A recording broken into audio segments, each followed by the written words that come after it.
দেখুন বন্ধুরা, সুন্দর একটা রেসিপি নিয়ে চলে আসলাম আজকে। দেখুন, কচু শাক সিদ্ধ করে নিয়েছি, কড়া বসিয়ে কাঁচা পাকা লঙ্কা দিয়েছি, শুকনো লঙ্কা দিয়ে তেল দিলাম, দিয়ে একটু নাড়াচাড়া দিই, দিয়ে দেখুন পেঁয়াজ রসুন কয়েকটা কাঁচা লঙ্কা একসাথে দিয়ে দিলাম, দিয়ে একটু নাড়াচাড়া দিয়ে নিই।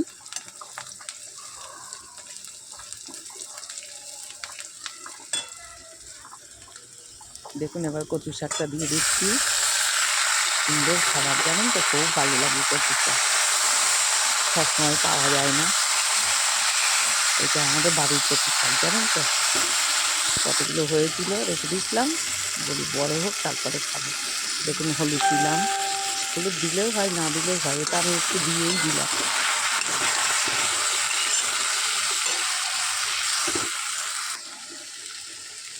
দেখুন এবার হাঁটা দিয়ে দুধ ঘেটে দিচ্ছি।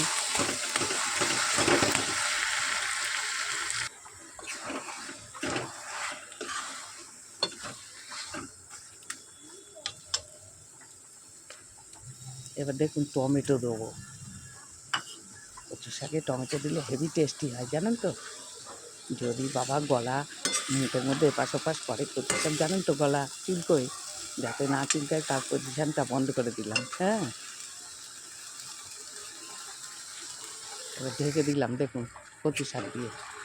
এইবার দেখুন নাড়াচাড়া দেবো, ভিতরে সিদ্ধ হয়ে গেল। এইবারে একসাথে এটাকে ভালো করে ঘেঁটে দেবো।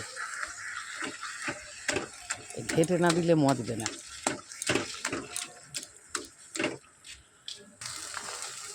দেখুন কত সুন্দর হয়ে গেছে।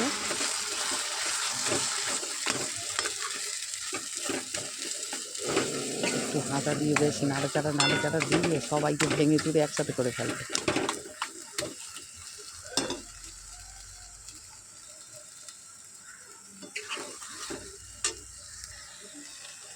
দেখুন জলটা বেশ টেনে গেছে। এখন আর একটু নাড়াচাড়া দিই ভালো করে।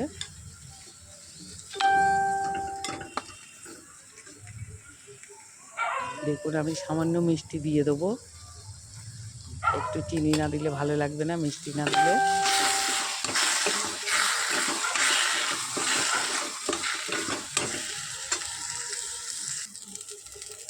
দেখুন একদম শুকনো শুকনো মতন হয়ে গেছে বেশ।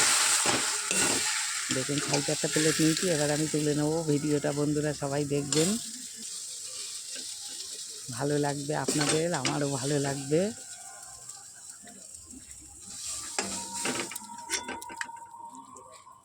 সবটাই তোলা হয়ে গেছে, দেখুন কত সুন্দর, দারুণ লাগছে। ছাড়লাম, টাটা।